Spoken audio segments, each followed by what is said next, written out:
ایک عجیب سا ڈریس پہنے وہ چلتی ہوئی ایک عجیب سی گلی میں داخل ہوئی۔ ایک طرف کی ڈیوڑی سے گزرتی وہ سیدھی ایک مختصر سے ہال میں پہنچی۔ وہاں دو خطرناک چہروں والے آدمی ہال کے بیچوں بیچ بیٹھے شطرنج کی بازی سجا چکے تھے۔ وہ عجیب سا آدمی ہنسا تو اس کے دائیں رخسار پر ایک لمبی سی ٹانگوں کی لکیر نمایاں ہوئی۔ ایک نگاہ اپنے سامنے کھڑی اس نفوس کو دیکھتے وہ طنزیہ مسکرایا۔ تو آخر کوئی اچھی خبر سننے کو مل ہی گئی، کیوں محترمہ؟ وہ اپنا کوٹ اتار کر ایک طرف رکھ دی، ان سے کچھ ہی فاصلے پر براجمان ہوئی اور اپنے پرس سے ایک لفافہ نکال کر ٹیبل پر پھینکا۔ خطرناک چہرے والے آدمی نے وہ لفافہ اٹھا کر کھولتے ہی چہرے پر ایک عجیب سی مسکراہٹ سجائی۔ میرے خیال سے اتنی انفارمیشن کافی ہوگی۔ اب یہ چھوٹا سا کام مجھے امید ہے تم دونوں فضول انسان کر پاؤ گے۔ وہ ہنسا تو دوسرے آدمی نے شطرنج بیٹ پر پیادے کو حرکت دیتے مقابل پر گہرا وار کیا۔ آہ چلاک، بہرام نے ایک دم کہا۔ نظر ہٹی درگھٹنا گھٹی۔ کہتا ہوا وہ صوفے کی پشت سے ٹیک لگا گیا۔ فکر مت کرو محترمہ، وہ چڑیا اب جلد ہمارے شکنجے میں ہوگی۔ دھیان رکھو اور محتاط رہو۔ تم لوگ سلطان کو جانتے نہیں ہو، اس کے ہاتھ مت لگنا بس۔ کہتی ہوئی وہ اٹھ کھڑی ہوئی تو اس خطرناک چہرے والے آدمی نے جیب سے ایک لفافہ نکال کر اس کی جانب بڑھایا۔ اپنا تحفہ تو لیتی جاؤ۔ وہ رکی اور اس لفافے پر نگاہ دوڑائی۔ ہاں، اس رقم سے تو میری پسندیدہ لپسٹک بھی نہیں آئے گی جوانوں، میری طرف سے تحفہ سمجھو۔ کہتی وہ لفافہ ٹیبل پر پھینکتی 2 قدم چلی۔ اس کام کے لیے مجھے پیسوں کی ضرورت نہیں، مجھے خوشی ہوگی، حقیقی خوشی۔ وہ اس چھوٹے سے ہال سے غائب ہوئی تو ان دونوں نے ایک دوسرے کی طرف دیکھتے کندھے اچکائے۔ مگر وہ لمبی سی لڑکی انہیں ایک خاص انفارمیشن دے چکی تھی جو ان دونوں کے لیے ایک سٹرونگ پوائنٹ تھا، اور اب ان دو بڑے چہرے والوں کو بس ایک عدد موقع کا انتظار تھا، بس ایک موقع۔ وہ سر پھرا بھیڑیا بظاہر تو اپنی نئی دنیا میں مصروف تھا، مگر اس کی باز جیسی آنکھوں سے کچھ بھی چھپا ہوا نہیں تھا۔ اپنے سب دشمنوں اور ان کی ہر حرکت پر وہ اپنی تیز آنکھیں شکاری کی طرح گاڑے ہوئے تھا۔ اس ناپسندیدہ باسفورس کے کنارے بیٹھا وہ گہری سانس بھر گیا۔ سلطان کی نگاہ بے اختیار ہی اپنے ہاتھوں کی طرف گئی۔ خون سے رنگے وہ ہاتھ، اس کے بائیں بازو پر ایک گہرا چوٹ کا نشان۔ وہ دیکھتا کچھ الگ محسوس کر رہا تھا۔ کچھ لوگ موقع کا فائدہ اٹھاتے ہیں۔ اس بھیڑیے پر حملہ تو کر چکے تھے، مگر افسوس کوئی خوش قسمت ہی سلطان سے بھیڑنے کے بعد بچ سکتا تھا۔ وہ اس طرح گھر نہیں جانا چاہتا تھا، مگر اس کی وہ پیاری سی بیوی اسے نہ جانے کتنی دفعہ کال کر چکی تھی۔ شام کی رنگینیوں میں سمندر کنارے بیٹھا وہ موبائل ہاتھ میں تھامے بغور اس کا وہ خوبصورت نام جگمگاتا دیکھ رہا تھا، مگر وہ اٹھا نہیں رہا تھا۔ وہ انتظار کر رہا تھا رات کا، اپنی پسندیدہ رات کا، جس میں وہ پیارا سا پاگل آدمی ایک خطرناک بھیڑیا بن سکے۔ رات گہری ہوئی، ہر طرف جان لیوا اندھیرا پھیلا۔ وہ اٹھا اور ایک نگاہ سخت باسفورس پر دوڑاتا وہ اپنی گاڑی کی طرف بڑھا۔ مگر آج نہ جانے کیوں وہ بس گھر جانا چاہتا تھا۔ وہ بس سکون چاہتا تھا، وہ اسے دیکھنا چاہتا تھا، وہ اس نازک سے وجود کو اپنے مضبوط حصار میں قید کرنا چاہتا تھا، مگر اس طرح نہیں۔ ایک پرکشش سے فلیٹ کا دروازہ دھڑام سے کھلا۔ وہ بنا آس پاس دیکھے سیدھا کمرے کی طرف بڑھا۔ صوفے پر بیٹھا وہ لمبا سا لڑکا ایک دم ہی چونکا۔ ارے ارے، تیز لگام، نہ سلام نہ دعا۔ وہ بڑبڑا رہا تھا، مگر سلطان انسنی کرتا اپنا وجود اس گھٹیا انسانوں کے خون سے پاک کر رہا تھا۔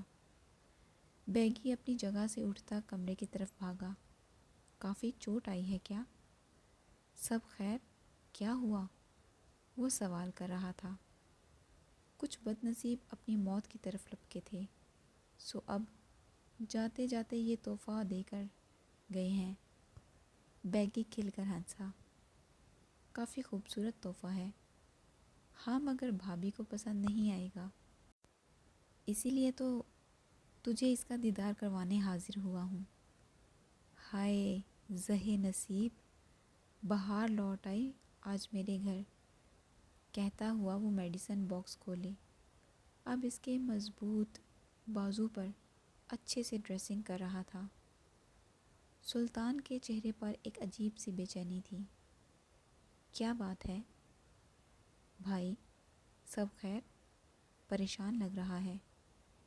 ٹھیک ہوں، میں بس گھر جانا چاہتا ہوں۔ وہ دھیرے سے بولا تو یہ گیت کی بتی سی نمایاں ہوئی۔ ارے واہ، سچ میں؟ اب تو تیرا گھر بھی خوشیاں مناتا ہوگا۔ مالک جو ہر وقت میسر رہتا ہے۔ اف یار، تو مزید ہینڈسم ہو گیا ہے، دیکھ ذرا۔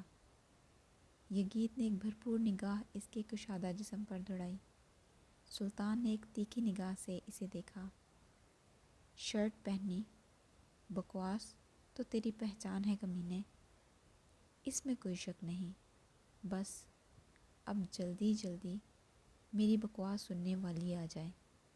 اوہ، وہ سیدھا ہوا اور صوفے پر لیٹا۔ سلطان نے ایک گہری نگاہ سے اس کے نمایاں ہوتے ڈمپل پر دوڑائی۔ کون ہے وہ بد نصیب؟ بیگی کھل کر ہنسا۔ بد نصیب تو وہ اب ہے یارا، میں تو اس کا وہ نصیب بہترین کرنا چاہتا ہوں۔ تو مطلب تیرے اس جلادی دماغ میں ایک عدد پھول کھل چکا ہے۔ سلطان نے صوفے کی پشت سے سر ٹیکا۔ ہاں نا، ایک نیلا پھول، وہ نایاب ہوتا ہے۔ وہ بالوں میں ہاتھ پھیرتا بولا۔ نایاب تو ہوتا ہے، مگر اسے کھلتا رکھنے کے لیے بہت کچھ سہنا پڑتا ہے۔ یہ نہ ہو کہ کل کو تو یہ پھول ایک طرف کیے اپنا یہ جلادی پنا سوار کیے خود پر کیے بیٹھا ہو۔ بیٹا سدھر جا، کمینہ تو ایک نمبر کا ہے، نہ جانے اب کس بیچاری کا کھانا خراب کرنے پر تلا ہے۔ سالے جنگلی کہیں کے، خود تو اپنے اندر پھولوں کا پورا گملہ کھلائے بیٹھا ہے، اور مجھ غریب کا ایک ننھا منا پھول بھی تجھ سے برداشت نہیں ہو رہا۔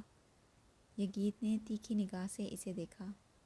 بچے، تو کیا جانے اس گملے کو زندہ رکھنے کے لیے کیا کیا برداشت کرنا پڑتا ہے، اور تو جلد باز ایک نمبر کا۔ ایک دفعہ میں بوتل کا ڈھکن نہ کھلنے پر اسے پھینک دیتا ہے اور بات کر رہا ہے ایک ایسے جذبے کی جس کی ابتدا ہی برداشت ہے۔ ہاں، سلطان نے آنکھیں موندی اور کہا، ہاں یہی تو بات ہے نا برو، نہ جانے کیوں مگر اب کافی پیشنس بڑھ چکی ہے یہاں۔ وہ سینے پر ہاتھ رکھتا بولا۔ یگیت نے جھک کر سلطان کے کندھے پر سر رکھا۔ 3 فٹ کے فاصلے پر رہ کمینے، میں تیری محبوبہ نہیں ہوں۔ وہ ایک پل میں فاصلے پر ہوا تو بیگی اس کی بات سنتا کہکا لگا گیا۔ 3 فٹ کے فاصلے پر رہو مجھ سے، سمجھے؟ وہ الفاظ اس کے ذہن میں آتے ہی اس کا ڈمپل نمایاں کر چکے تھے۔ ایک وہ ہے 3 فٹ کا فاصلہ بنانے والی، اور ایک تو، میرا جنگلی۔ ہاں، نہ جانے وہ خوش قسمت دن کب آئے گا جب تو مجھے گلے لگائے گا۔ ہائے، لگتا ہے نا میں مر ہی جاؤں گا اس دن۔ وہ سلطان کی طرف جھکا ہی تھا کہ وہ ایک پل میں اٹھ کر دروازے کی طرف بڑھا۔ دفعہ دور، کمینہ سالہ چچورا کہیں گا۔ وہ اس کے فلیٹ سے نکلا۔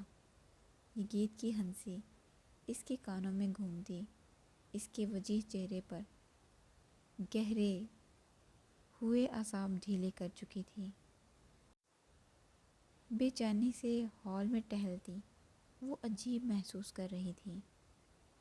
پہلے تو فون بند ہوتا تھا، مگر آج بیل جا رہی ہے، مگر اٹھا نہیں رہا۔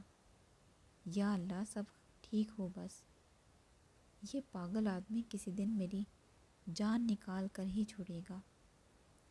وہ غصے سے موبائل ایک طرف پھینکتی، کمرے کی طرف بڑھی۔ اس کا وہ پاگل آدمی دھیرے سے فلیٹ کا دروازہ کھولتا تقریباً 11 بجے کے بعد گھر داخل ہوا۔ اس کی نگاہ بالکونی پر پڑی۔ وہ پیاری لڑکی سجدہ ریز ہوئی بلند آواز میں آیت الکرسی پڑھنے میں مصروف تھی۔ مسکراتا ہوا وہ صوفے پر بیٹھا بغور اسے دیکھ رہا تھا۔ اس کی آواز بہت پیاری تھی، نہ جانے کیوں، مگر وہ مضبوط شخص، وہ اسلام اور مذہب سے کوسوں دور انسان اس خوبصورت آواز کو آنکھیں بند کیے سن رہا تھا۔ وہ اٹھی اور ایک تیکھی نگاہ اس پر دوڑا گئی، جو آرام سے شرٹ کے 2 بٹن کھولے، دونوں ہاتھ سر کی پشت پر باندھے اسے دیکھنے میں مصروف تھا۔ جائے نماز فولڈ کرتی وہ مسکین سی صورت بنائے دونوں ہاتھ آپس میں باندھے اسے دیکھ رہی تھی۔ سلطان نے اس کی طرف ہاتھ بڑھایا، وہ نفی میں سر ہلا گئی۔ یہاں آؤ۔ وہ ہنوز رہا، نہیں آؤں گی، غصے سے کہتی وہ رخ موڑ گئی۔ وہ مسکرایا، ایک گہری سانس بھرتا وہ اس کے قریب ہوا تو وہ اچھل کر فاصلے پر ہوئی۔ میرے قریب مت آئیے گا، آپ کو ذرا بھی احساس نہیں ہے نا میرا، ذرا بھی؟ جانتے ہیں میں کتنا پریشان ہو گئی تھی، مگر آپ کو کیا، آپ تو ہمیشہ کی طرح اپنے کسی ضروری کام میں پھنسے مجھے نظر انداز کیے ہوئے ہوں گے نا۔ آج کے بعد میں آپ کو کبھی کال نہیں کروں گی، کبھی نہیں۔ اتنی ہی فضول ہوں نا میں آپ کے لیے کہ آپ میری بس ایک کال بھی نہیں اٹھا سکتے، بس ایک دفعہ مجھے بتا بھی نہیں سکتے کہ آپ ٹھیک ہیں یا نہیں، کہاں ہیں، کب آئیں گے۔ ان براؤن آنکھوں میں ایک دم ہی نمی ابھری۔ وہ جو کھڑا مزے سے اس کی ڈانٹ سن رہا تھا، وہ آنسو دیکھتا بے اختیار ہی اس کی طرف بڑھا۔ I'm sorry, I'm really sorry میری گڑیا، تم رو کیوں رہی ہو؟ وہ اس کے آنسو سمیٹ رہا تھا۔ دور رہیں مجھ سے۔ عشا نے ایک جھٹکے سے اس کا ہاتھ جھٹکا۔ سلطان نے زور سے آنکھیں میچتے خود کو روکا، اپنے اعصاب ڈھیلے کرتا وہ بے بسی سے اسے دیکھ رہا تھا۔ پلیز مجھے اس طرح خود سے دور مت کیا کرو، I can't bear this، وہ بے بسی سے بولا۔ اور اب آپ جو کرتے ہیں کیا میں وہ برداشت کر سکتی ہوں؟ ابدر، آپ کیا میری بس ایک کال بھی نہیں اٹھا سکتے؟ بس ایک کال، صرف اتنا بتانے کے لیے کہ آپ ٹھیک ہیں۔ I'm sorry، آئندہ ایسا نہیں کروں گا، پلیز رو مت، I'm sorry۔ وہ قریب ہوتا اس نازک رخساروں پر آنسو سمیٹ گیا۔ وہ غصے سے ناک سکیڑے اسے دیکھ رہی تھی۔ سلطان نے جھک کر اس کی پیشانی سے ماتھا ٹیکتے گہری سانس بھری۔ بہت پریشان ہو گئی تھی میں، آپ نے ایک دفعہ بھی میری اپنی بات مکمل ہونے سے قبل ہی اسے اپنی آنکھوں پر وہ دہکتے لب محسوس ہوئے۔ ایک پل کو وہ زور سے آنکھیں میچتی گہری سانس بھر گئی۔ پاگل لڑکی، اتنا پریشان کیوں ہوتی ہو؟ جانتی نہیں مجھے کیا کہ مجھے کچھ نہیں ہو سکتا؟ عشا نے اس کے سینے پر ہاتھ رکھتے دور دھکیلا۔ وہ مسکرایا۔ آپ نا کچھ زیادہ ہی خوش فہم ہیں۔ کسی دن اچھی سروس ہوئی نا آپ کی، تب ہوش ٹھکانے لگیں گے آپ کے۔ وہ رخ موڑے کھڑی تھی۔ اور کون لگائے گا سلطان کے ہوش ٹھکانے؟ ذرا بتاؤ گی؟ وہ اس کی پشت پر کھڑا اپنا حصار تنگ کرتا بولا۔ وہ ایک پل میں فاصلے پر ہوئی۔ مجھ سے دور رہیں، میں آپ سے بات نہیں کر رہی، سمجھے؟ وہ مزید فاصلے پر ہوئی۔ اچھا تو اب بتاؤ کیسے مناؤں اس پیاری سی روٹھی ہوئی گڑیا کو؟ بتاؤ۔ وہ ہاتھ باندھے کھڑا تھا۔ ٹھیک طرح سوری کہیں۔ وہ دونوں ہاتھ آپس میں باندھے کھڑی ہوئی۔ ٹھیک طرح سوری میری گڑیا؟ وہ مسکرایا۔ مذاق نہیں۔ کس نے کہا میں مذاق کر رہا ہوں؟ وہ ایک قدم بڑھا۔ وہ 2 قدم فاصلے پر ہوئی۔ ٹھیک طرح مطلب؟ ٹھیک طرح اچھے سے۔ تو مطلب اب میں اپنے طریقے سے مناؤں؟ وہ آنکھیں ایک دم بڑی ہوئیں۔ خبردار، اگر آپ نے اپنا کوئی بھی سر پھرا طریقہ استعمال کیا تو۔ وہ کھل کر ہنسا۔ کیا کروں پھر بتاؤ؟ کیا کر سکتے ہیں آپ؟ وہ اب اسے تنگ کر رہی تھی۔ جو تم کہو گی۔ وہ مسکرایا۔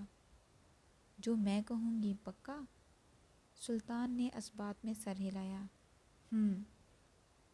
اس کے خرافاتی دماغ میں اب کچھ پک رہا تھا۔ وہ اس کی جانب پشت کر گئی۔ میں نے سنا تھا کہ سلطان کبھی کسی کے سامنے جھکتا نہیں، تو آپ؟ وہ بولتی ہوئی اس کی طرف مڑی ہی تھی کہ اس کی نگاہ اپنے سامنے اس لمبے چوڑے گھٹنوں کے بل بیٹھے اس مضبوط آدمی پر پڑی۔ ایک پل کو وہ پیاری آنکھیں بڑی ہوئیں۔ وہ حیرانی سے اسے دیکھ رہی تھی۔ وہ مضبوط شخص گھٹنوں کے بل بیٹھا مسکرا رہا تھا۔ وہ بنا پلکیں جھپکے اسے دیکھ رہی تھی۔ تم کہو گی تو تمہارا یہ سلطان ایک دفعہ کیا 1000 دفعہ خود کو تمہارے مقابل گرا دے گا۔ وہ پلکیں جھکاتی مسکرائی۔ آئی ایم سوری، آئندہ ایسا کبھی نہیں کروں گا۔ میری میڈم صاحبہ کی کال پہلے نمبر پر کال اٹھاؤں گا۔ وہ سینے پر ہاتھ رکھتا بولا۔ وہ خطرناک ترکش مافیا، کسی کی ایک نہ سننے والا، بے قابو بے رحم انسان، خود سے 9.5 سال چھوٹی لڑکی کے سامنے گھٹنے ٹیکے بیٹھا تھا، بس اس کی ایک مسکراہٹ کے لیے۔ وہ پاگل لڑکی خود پہ اختیار کھوتی، ایک پل میں اس کے مقابل گھٹنوں کے بل بیٹھی، اس کی گردن کے گرد بازو حمائل کر گئی۔ اس اچانک عمل پر سلطان نے آنکھیں فل کھولے اسے دیکھا، اور اگلے ہی پل وہ کھل کے مسکرایا، اور آنکھیں میچے ایک گہری سکون بھری سانس بھرتا اس کے گرد حصار تنگ کر گیا۔ آپ بہت برے ہیں عبدر، اور تم بہت اچھی ہو۔ وہ مسکرائی، مگر اگلے ہی پل رکی اور سختی سے آنکھیں میچ گئی۔ مگر اب وہ اس مضبوط حصار سے چاہ کر بھی نکل نہیں سکتی تھی۔ وہ نکلنا چاہتی بھی نہیں تھی۔ وہ اسے باہوں میں بھرے صوفے پر آ بیٹھا تھا اور ان پیارے بالوں میں چہرہ چھپا گیا۔ ایک سکون، اطمینان اور مرہم محسوس کرتا۔ وہ خوش ہوا تھا۔ میں ڈر گئی تھی، مدھم سی آواز محسوس کرتا۔ وہ اس کے بال ایک طرف کرتا اسے دیکھ رہا تھا۔ میری بیوی ہو کر ڈر رہی ہو؟ جانتی نہیں ہو کیا مجھے؟ جانتی ہوں، اچھے سے، اسی لیے تو ڈرتی ہوں۔ ایک نمبر کے سٹکے ہوئے انسان ہیں آپ۔ وہ مسکرایا۔ جب آپ ٹھیک ہوں تو فون بند کر دیتے ہیں، مگر آج آپ کا فون آن تھا، مگر آپ کال نہیں اٹھا رہے تھے، اس لیے مجھے عجیب احساس ہو رہا تھا۔ ابدر، آپ کم سے کم، ایک وہ بول رہی تھی اور وہ اسے دیکھ کر مسکرا رہا تھا۔ سلطان نے جھک کر اس کی ٹھوڑی کو چھوا اور اب وہ نازک سے رخسار لبوں سے چھو رہا تھا۔ اب ابدر، میں آپ سے سیریس بات کر رہی ہوں، وہ اٹک کر بولتی، اپنے نازک سے وجود پر ایک گدگدی سی محسوس کر رہی تھی۔ تو بولو نا، میں سن رہا ہوں۔ وہ اپنی اس سر پھری محبت کی مہریں اس پیارے سے چہرے پر جا بجا ثبت کر رہا تھا۔ آپ بولنے دیں تو نا۔ وہ اس کے سینے پر ہاتھ رکھے فاصلے پر ہوئی۔